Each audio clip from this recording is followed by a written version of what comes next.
Today I wanted to share a little background on this battery tender here. So this is a brand new one. It is a 12 volt, 1.25 amp automatic battery charger and maintainer.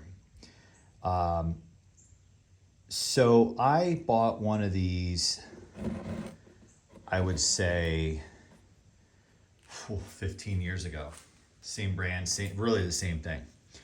And I have, if you follow the channel and saw the video on the Mustang, typically the tender resides on the Mustang, and I've had that Mustang for 10 years. Before that, I had another one, and tired of, trying to start it after kind of sitting in the wintertime or not driving it and having to jump start it and then deal with it.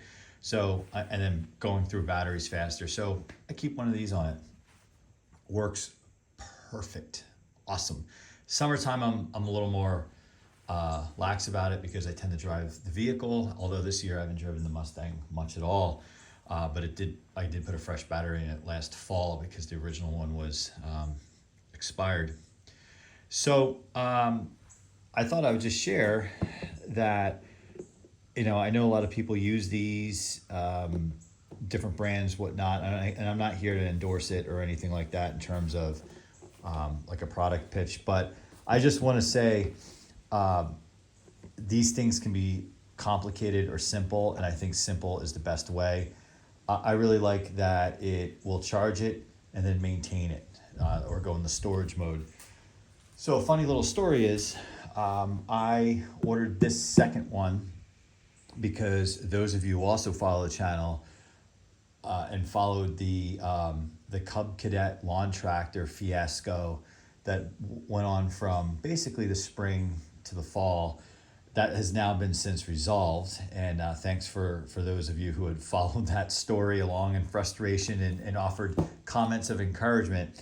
But one of the things I had not done with that is put a battery valet on it. Typically, I would just let it sit in the garage all winter and fire it up in the spring, and it was fine. It's now 5 years old with low hours on it, so that battery is not getting regular use. Just for whatever reason, the property here is not gigantic, and even so, now that my son's old enough to mow the lawn, you go out there with him, with two people with push mowers, you get done lickety-split quick. So it gets lighter use. Although we're at a point now where he can probably start using it to mow the lawn. So when I got the issue resolved with the riding lawnmower, one of the things the technician suggested is like, hey, sometimes the problem with the startup is the battery needs to be really charged if it's been sitting, and it's essentially the ignition on the Cub Cadet. And those of you who aren't in the lawn tractors, it's going to make no sense to you, so I'm not going to really go down that path. Bottom line is it's good to keep that battery charged as well. So this was an Amazon grab, if you will, and I'm very happy with the original one I had, and I was glad to see that they still manufacture them or make them. In fact, so this one has already been opened up out of the box. My son, while I was out of town, I told him about it, and he was pretty excited, so he opened it. So really, and I'll show you the original one because it's actually on the riding mower now. So you can see the display. What they've added since my old one is the actual little battery icon there. But really, when you plug it in, the red will blink at you that it's charging. And then once it's fully charged and in storage mode, you get green. That's it. That is it. I've never had an issue with it. Never ever an issue with it at all. And I think it's about, I just bought this and I can't remember how much it cost. I think it's somewhere in the neighborhood of $80. Yes, they make them for $20. Yes, they make them for $30. But for me, I've had that other one for 15 years or so, and it hasn't given me a problem. So I'm just sticking with it. What they did do since the original one is upgrade these. The original one I have, they feel a little smaller or whatever. They're probably overall the same, but these just feel like they're more rugged. You kind of have to finagle with putting them on the terminal a little bit on a vehicle, but I should imagine on like a riding tractor or something smaller, the terminals are smaller. it's a bit easier. So what I'm going to do is show you the one on the tractor. That's actually my son.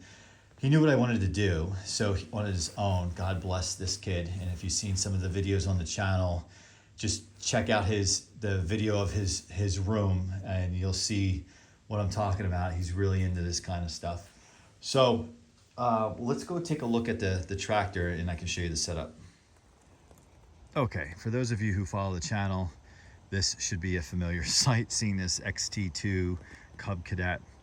So normally, full disclaimer, in the garage there's tight space when you pull the car. Everything's organized, everything has a place.